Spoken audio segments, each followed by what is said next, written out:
Trump could speak to people directly, and he had that bluntness that disarmed them in some sense and made them believe that he was, at least in many ways, dealing an honest hand.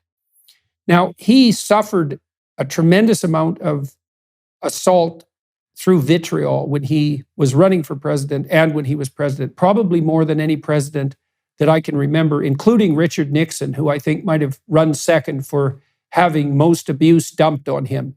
And whether or not that's deserved is independent. I think in Trump's case, it was over the top in quite a remarkable way. And so I think that probably elicited more of that bullying behavior that might be perhaps a weakness. I've been trying to understand him. And the bullying, the last interview you did with him, I believe, one of the things I noted about Trump was that he would do something about every 10 minutes that was markedly out of the ordinary conversationally. And so I watch for that because I'm a clinician.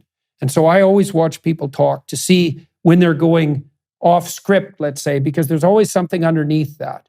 And one of the things Trump does, and I don't know how much of this is conscious and how much of it is reactive and how much of it has become habitual, is he'll say utterly proper, he'll make statements that are way over the top. So I think he said, for example, when you were interviewing, something like, "I tell the truth more than anyone ever has in history." And then he said about 10 minutes later, something like, "I've run the best administration in American history." And they're over the top, preposterous statements, and they have this self-aggrandizing element that's got a juvenile flavor to it. And I'm not doing a global critique of Trump's personality because I suspect, as you've already indicated, that he's a multifaceted person. But there's an element of him he's got this 10-year-old bully part of him that also has a compensatory element. And so to say, I tell the truth more than anyone has in history or something along those lines, I think, well, like, who are you comparing yourself here to exactly? Like, you tell the truth more than Jesus Christ. You run a better administration than Abraham Lincoln or George Washington. And it's marked because people don't generally do that in conversation, right? They don't come out with a preposterous statement about how remarkable they are with some degree of regularity. And now it seems to me to be associated with some other tendencies that he has. Like, he has a tendency to nickname people, and he has unerring accuracy in doing that, and it can be devastating. And that also reminds me of someone who's like a very professional 11-year-old bully. And a few of them can bring a teacher to their knees if their attacks are targeted. And they can certainly do that with their classmates. And so I wonder with Trump if he's pushed into a corner because of all the vitriol. The bullying and braggadocio tendency has become exaggerated. Maybe he's more surrounded by sycophants now than might be helpful. Now, I don't know that for sure, but it looks to me like something like that is happening. And he's trying to calibrate himself, even during your interview, because he comes out with these statements, something like, "Well, look at how wonderful I am." And I think, well, maybe if he would have got credit for some of the things that he did that were actually pretty positive, like not having America dragged into a war and like also fostering the Abraham Accords, that he wouldn't be so inclined to be compensatory in that manner. And then that bullying tendency seems to me the inverse of that is this victimization routine, which he's wandered into. Now, Trump claims the elections were stolen by corruption.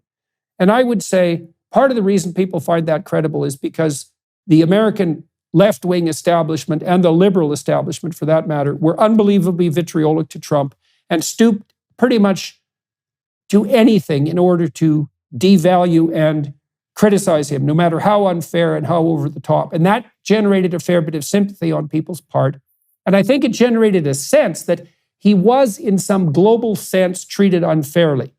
But I can't see that there's any legal evidence that's been compelling that he's been able to bring forth that the elections were legally conducted in an improper and corrupt manner. And so then what I see happening with Trump is that he's fallen prey to the very victimization narrative that he purports to stand against. And so he's gone off brand. It's like, well, Mr. Trump, you're the winner.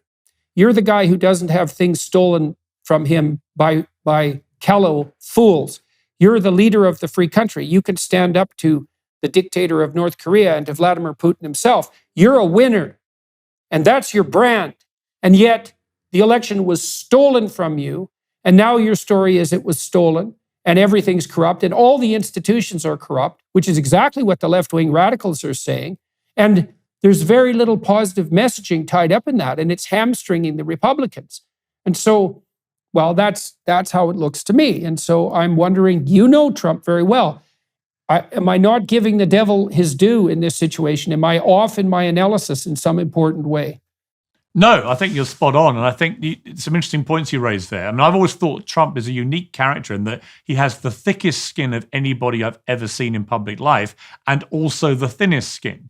So he'll react with ridiculous oversensitivity to every slight and come out punching, but he's able to withstand the kind of pressure or scandal that would engulf and destroy every other politician I've ever encountered. So he's a unique hybrid of thick and thick skin. I think that his book is very educational, The Art of the Deal. It's a really entertaining read and actually has a lot of good business stuff in it. So I recommend people, if you just want to read it, it's quite fun. Remember, he's a real estate tycoon in Manhattan. His whole persona for 50 years before he became president was to show off, embellish, and exaggerate everything. Every one of his buildings, you can imagine the pitch. This is going to be the greatest building New York's ever seen. That was in his DNA. So it's perfectly normal for me that he would take those kind of natural traits to the presidency and continue to be self-aggrandizing in the way he was about his buildings. He'd done it for 50 years. That's how he squeezed big prices for his buildings. Everything was the best and the greatest ever seen. Yeah. Well, that's part of that American salesman routine, right? I mean, that's deeply embedded in the American DNA. Right. He's not the only New York real estate tycoon who's like that. Trust me, I've met a few. But I also think that he also in the book says if somebody punches you, punch them 10 times harder. Like that was in his DNA too. Trump has come from a rough old school of New York business people where the ones who survive and thrive are the ones who, if they get hit, metaphorically or perhaps even physically, they hit back 10 times and harder. That's always been Trump's way. So if you insult him, he'll come for you hard. And if you can survive that, well, good. But many people, including all the candidates in 2016 on the Republican side, they couldn't withstand the nicknames. I mean, the nickname thing was fascinating. To watch him call Marco Rubio Little Marco, and you suddenly thought, wow, he is quite little, isn't he? Low energy Jeb, about Jeb Bush. But Bush couldn't work out whether to carry on being himself and potentially radiate low energy, or what he ended up doing, which was being sort of like a hyper bunny, going way too far the other way to contradict the rumors of being low energy, and he looked completely insane. So Trump was able, and lying Ted about Ted Cruz, crooked Hillary, simple tags they found very hard to struggle. Yeah, he was very good at that. He's a brilliant marketer. Mm-hmm. He knows how to sell things. He knows how to market things, and he knows how to do it in a very damaging way to opponents. And he is look, he always said to me, people want me to change, because I said, why don't you dial down the Twitter rhetoric a little bit? Just try to be a little bit more appealing to middle America, to the independents perhaps who are not like diehard MAGA fans. And he said, why should I dial down anything? I've become the president of the United States, despite being the most underqualified candidate in history. Why should I change?